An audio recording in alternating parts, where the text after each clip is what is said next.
Un cours en miracles, 168 chapitre 20.6. La vision de la sainteté. 6. Le temple du Saint-Esprit. La signification du Fils de Dieu réside uniquement dans sa relation avec son Créateur. Serait-elle ailleurs, elle reposerait sur les contingences, mais il n'y a rien d'autre. Et elle n'est qu'amour et pour toujours. Or le Fils de Dieu a inventé une relation non sainte entre lui et son Père. Sa relation réelle est une union parfaite dont la continuité est ininterrompue. Celle qu'il a faite est partielle, centrée sur soi, fragmentée et pleine de peur. Celle que son Père a créée est une extension de soi qui s'embrasse elle-même entièrement. Celle qu'il a faite est une destruction de soi qui se limite elle-même entièrement.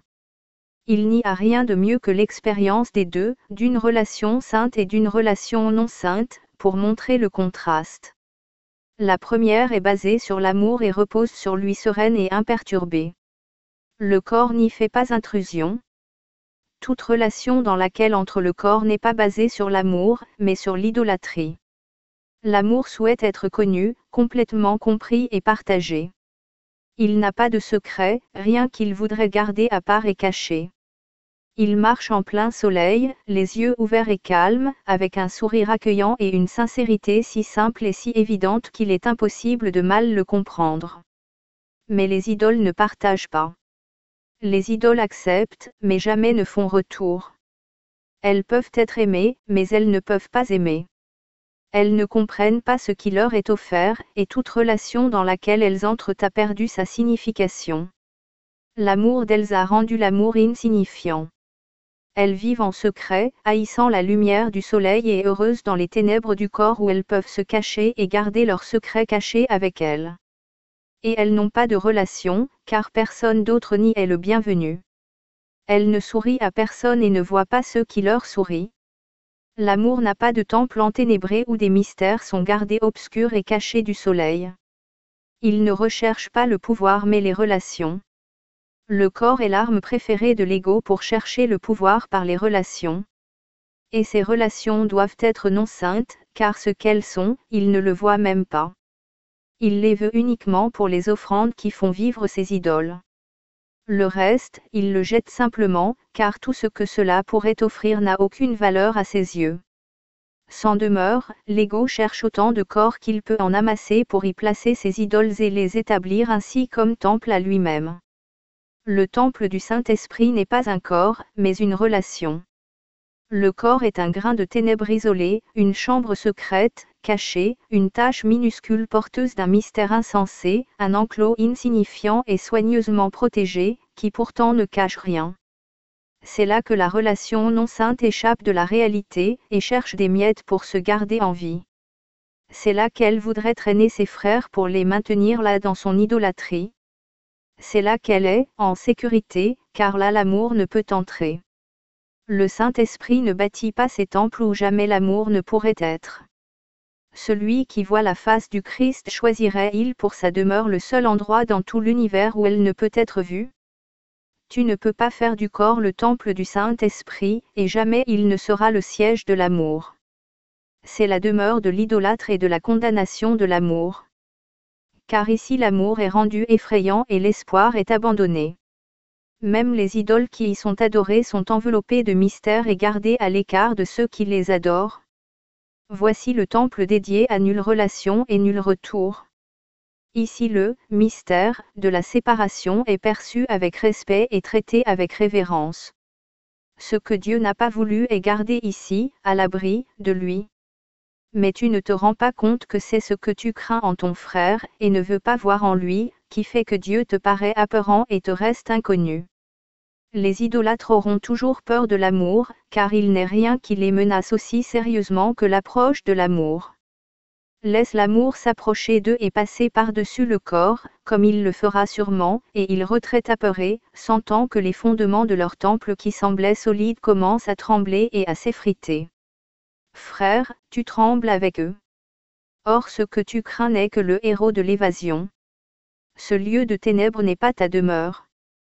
Ton temple n'est pas menacé. Tu n'es plus un idolâtre. Le but du Saint-Esprit réside en sûreté dans ta relation, et non dans ton corps. Tu t'es échappé du corps? Là où tu es, le corps ne peut entrer, car le Saint-Esprit y a fixé son temple. Il n'y a pas d'ordre dans les relations. Elles sont ou elles ne sont pas. Une relation non sainte n'est pas une relation. C'est un état d'isolement qui semble être ce qu'il n'est pas. Pas plus que ça. À l'instant où l'idée folle de rendre non sainte ta relation avec Dieu sembla possible, toutes tes relations furent rendues insignifiantes. En cet instant non saint naquit le temps, et les corps furent faits pour loger cette idée folle et donner l'illusion qu'elle est réelle. Ainsi elle semblait avoir une demeure qui tenait un petit moment dans le temps, puis disparaissait. Car qu'est-ce qui aurait pu loger cette folle idée plus d'un instant contre la réalité? Les idoles doivent disparaître sans laisser trace de leur passage. L'instant non saint de leur apparent pouvoir est aussi fragile qu'un flocon de neige, mais sans en avoir la beauté. Est-ce le substitut que tu veux à la bénédiction éternelle et à la bienfaisance illimitée de l'instant saint? Préfères-tu la malveillance de la relation non sainte, qui semble si puissante, qui est si amèrement mal comprise et tellement investie dans une fausse attraction, à l'instant saint qui t'offre la paix et la compréhension? Alors mets le corps de côté et transcende-le en toute quiétude, en t'élevant pour accueillir ce que tu veux réellement. Et de son temple saint, ne regarde pas en arrière vers ce dont tu t'es éveillé. Car aucune illusion ne peut attirer l'esprit qui les a transcendés et laissés loin derrière lui. La relation sainte reflète la véritable relation que le Fils de Dieu a avec son Père en réalité. Le Saint-Esprit s'y repose avec la certitude qu'elle durera à jamais. Son solide fondement est soutenu éternellement par la vérité, et l'amour luit sur lui avec le doux sourire et la tendre bénédiction qu'il offre aux siens. Ici, l'instant non saint est échangé avec joie contre l'instant saint du retour saint et sauf. Ici, la voie vers les véritables relations est doucement gardée ouverte, sur laquelle toi et ton frère allez ensemble, reconnaissant de laisser le corps derrière vous et vous reposant dans les bras éternels. Les bras de l'amour sont ouverts pour vous recevoir et vous donner la paix à jamais. Le corps est l'idole de l'ego, la croyance dans le péché faite chair puis projetée vers l'extérieur. Cela produit ce qui semble être un mur de chair autour de l'esprit, qui le garde prisonnier en un petit point noir d'espace et de temps, qui est redevable à la mort et à qui n'est donné qu'un instant pour soupirer, se chagriner et mourir en l'honneur de son maître. Et cet instant non saint semble être la vie, un instant de désespoir, une île de sable minuscule et stérile, privée d'eau et mise à flotter incertainement sur l'oubli. Ici, le Fils de Dieu s'arrête brièvement pour offrir sa dévotion aux idoles de la mort, puis il passe son chemin. Ici, il est plus mort que vif. Et pourtant c'est encore ici qu'il choisit de nouveau entre l'idolâtrie et l'amour. Ici, il lui est donné de choisir s'il passera cet instant à payer tribut aux corps ou à s'en laisser libérer. Ici il peut accepter l'instant saint qui lui est offert pour remplacer l'instant non saint qu'il a choisi plus tôt. Et ici il peut apprendre que les relations sont son salut, et non sa perte. Toi qui apprends cela, il se peut que tu sois encore apeuré, mais tu n'es pas immobilisé. L'instant saint a maintenant plus de valeur pour toi que son apparente contrepartie non sainte, et tu as appris que tu n'en veux réellement qu'un. Ceci n'est pas un temps pour la tristesse. Pour la confusion peut-être, mais sûrement pas le découragement. Tu as une relation réelle, et elle a une signification. Elle est aussi pareille à ta relation réelle avec Dieu que des choses égales sont pareilles l'une à l'autre. L'idolâtrie est passée et insignifiante. Peut-être crains-tu encore un peu ton frère, peut-être te reste-t-il une ombre de la crainte de Dieu. Mais qu'est-ce, cela, pour ceux à qui une véritable relation au-delà du corps a été donnée? Peuvent-ils longtemps être empêchés de voir la face du Christ?